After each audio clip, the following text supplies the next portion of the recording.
For major and small powers alike today, we are confronted with a strategic landscape compounded with greater complexities and an even more treacherous geopolitical terrain to navigate. The geostrategic horizon ahead is overcast with ominous signs of foreboding, foreshadowing the critical risks, hazards, and potential catastrophes in our path that we ignore only at our peril. Last year, when I addressed the APR on this very stage, I spoke about how geopolitical and geostrategic developments have overshadowed some regional mechanisms and multilateral frameworks. Today, a mere 10 months later, 10 months? I hope your calculation is right. Now, 10 months later, I'm doubling down on my doubts and misgivings about the world's faith in these mechanisms and the international system. This is a system which was designed in the post-war era to ensure peace and stability, one that held much promise in the rhetoric but proven to be a dismal failure in the delivery. For instance, instead of peace and stability around the world, more people are dying on battlefields, being forced from their homes, or in need of life-saving aid than in recent memory. Despite our efforts and various international mechanisms, the pursuit of peace is failing. Indeed, it seems to be no longer about maintaining peace, but about preventing the worst. Now, distinguished delegates, the preponderance of containment strategies and the shaping of alliances motivated by competing visions are redrawing the contours of our regional order.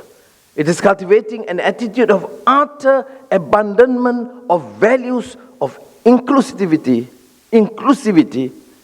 empathy, and compassion, compounding the likelihood of entirely eclipsing the already disrupted peace and prosperity, not just in the Asia-Pacific, but for our global society. Constant discussions and speculation on choosing sides is not only counterproductive, but will only add to the brewing cauldron of mistrust and suspicion. Of late, Malaysia has been perceived as tilting to one side in a so-called strategic pivot from the other side. This is not only an oversimplification, but a gross misperception of national interests and character. The truth is, Malaysia was, is, and will be on the side of Malaysia. We are fiercely independent. That is to say, we refuse to be defined by how major powers see the world, and Malaysia will continue to strive for our national and strategic interests on our own terms. Malaysia stands for peace and progress, fellow feeling, and above all, abiding adherence to international law and cooperation. In this vein, Malaysia maintains a strong and fruitful relationship with both China and the United States. At the same time, Malaysia will continue to pursue productive and meaningful relations with our other partners, whether they be our long-standing strategic and comprehensive strategic partners or friends in the global south. Malaysia has a proud history of being part of the non-aligned movement during the Cold War. In remaining faithful to the principle of non-alignment, we have proven that the pursuit of dynamic neutrality is not only feasible, but highly desirable.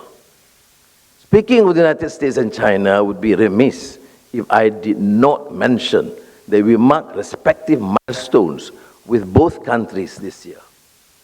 10 years ago, Malaysia and the United States upgraded our bilateral relationship into a strategic partnership. I've often reiterated the importance and value of US-based foreign direct investment into Malaysia, especially in high-tech sectors.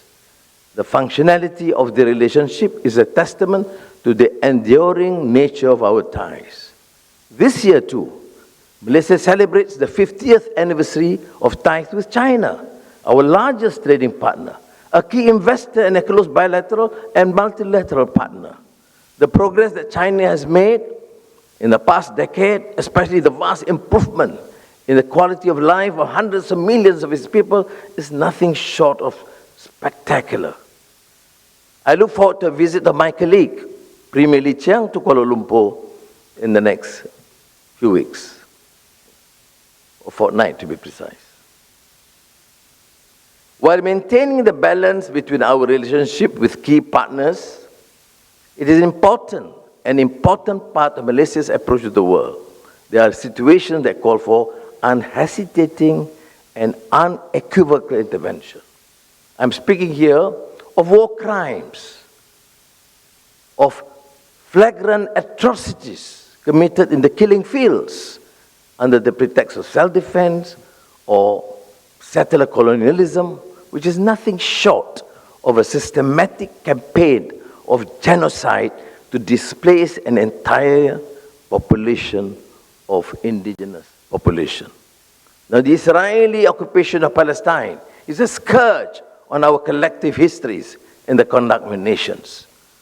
The Palestinians live oppressed and besieged while we are alive and free, limited in our influence and power, but sovereign and free.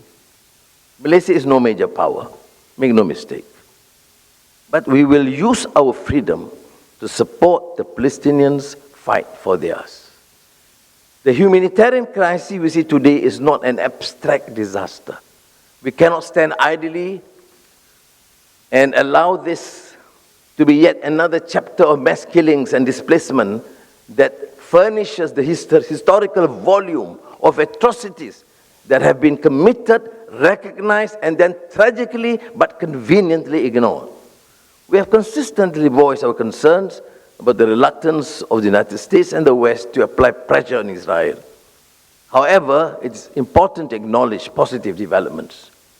Within the constraints of the US political system in the election year, President Joe Biden has recently expressed growing impatience with his Israeli counterpart.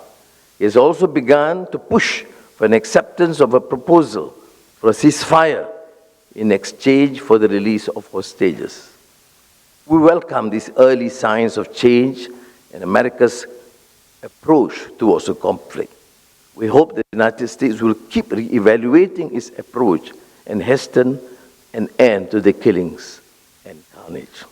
I've been often asked by friends in Europe and the States and recently Japan, the Japanese Prime Minister, because of my personal engagement with Hamas leaders. I've informed him and colleagues, and may I reiterate the point, that the engagement is consistent to secure peace, to suggest that they accept the initiative by the Arab League and colleagues, the OIC and the international community.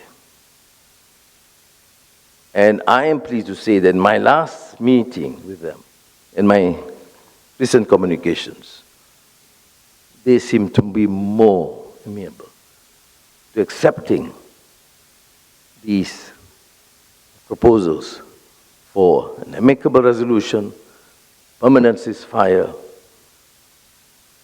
and accept a two-state solution.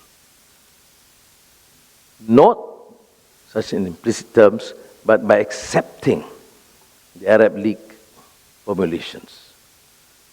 We are still waiting for the response by Israel because the belligerence and the bombings continue.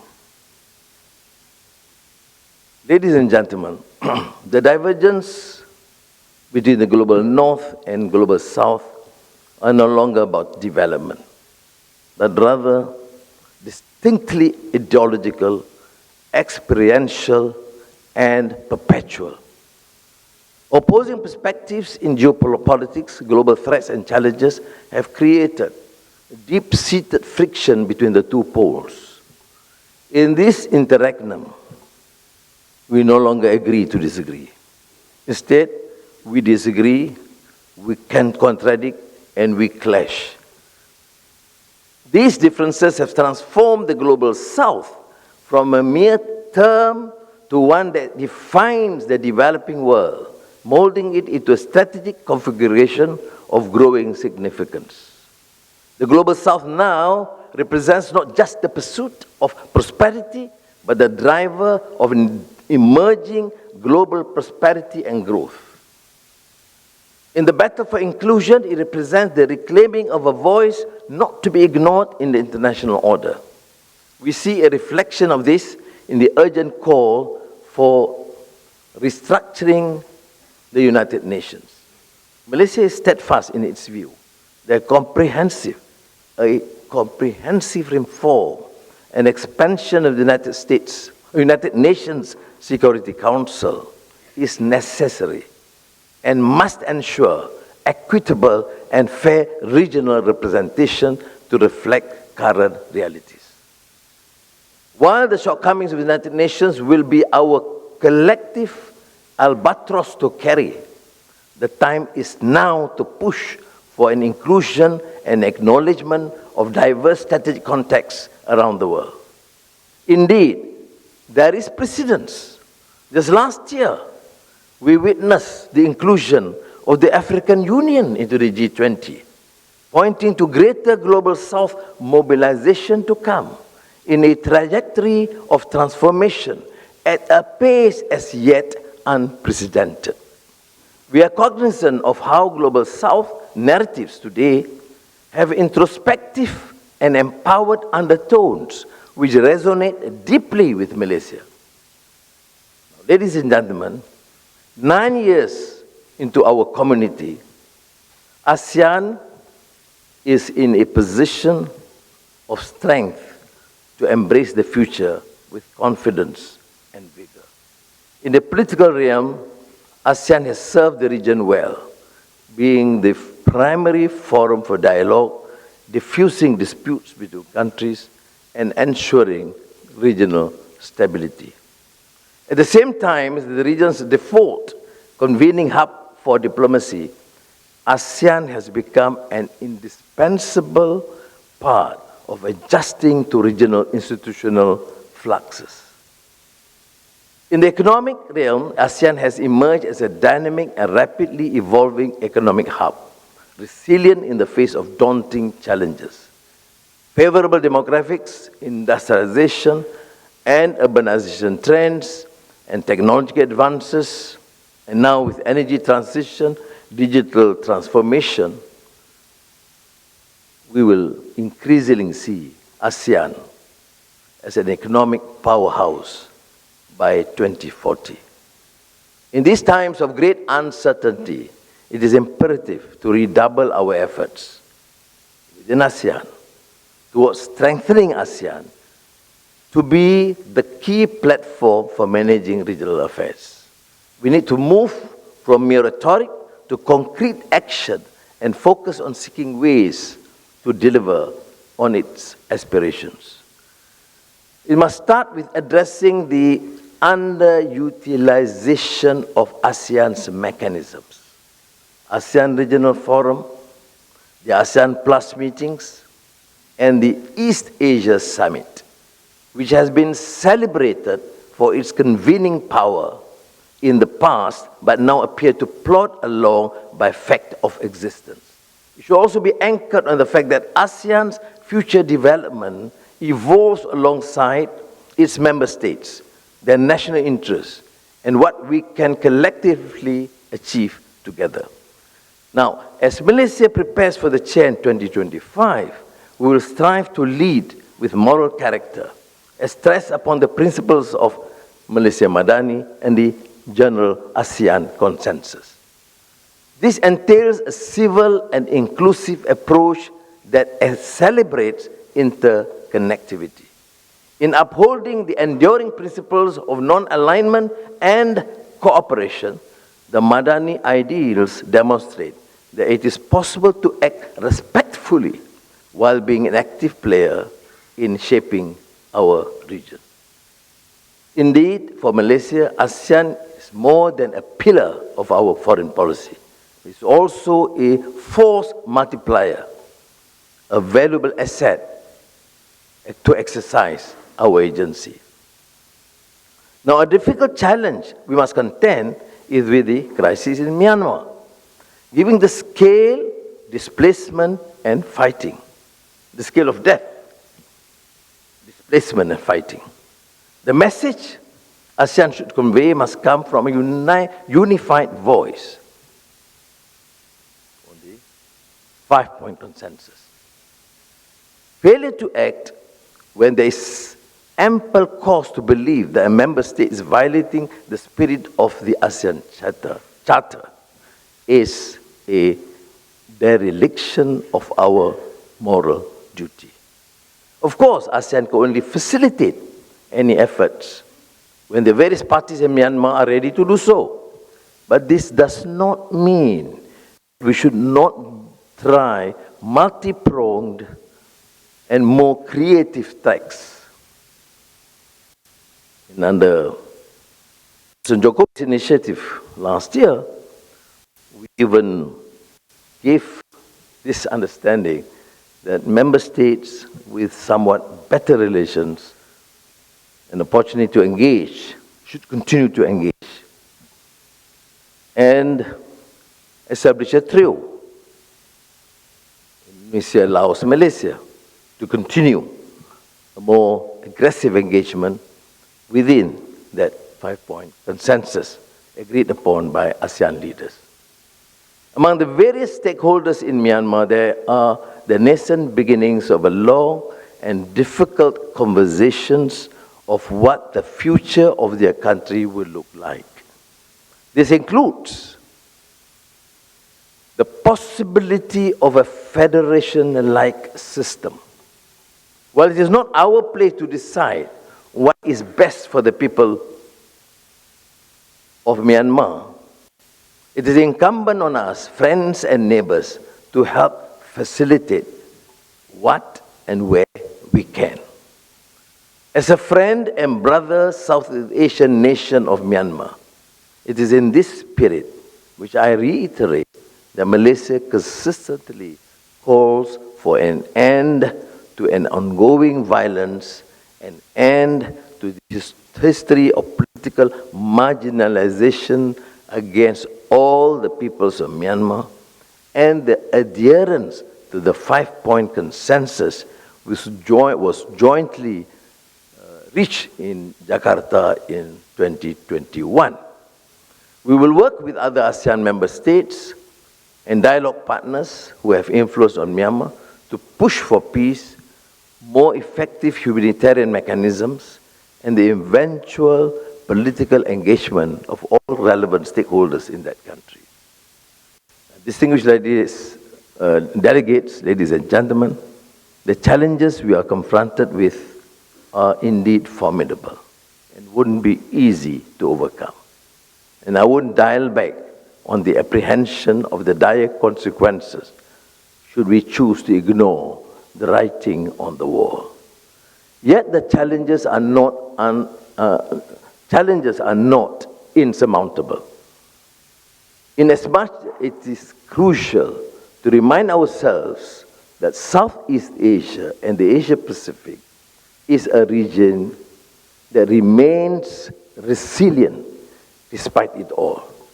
Our realism as we approach these challenges and prospective solutions should not be steeped in pessimism. As a collective, we have the opportunity and, more importantly, the responsibility to seek solutions that can mitigate the risk of conflict while guiding us to a prosperous, sustainable, and just future. The discussions that you have had and will have in this Asia-Pacific Roundtable can be part of these efforts. Terima kasih. Thank you.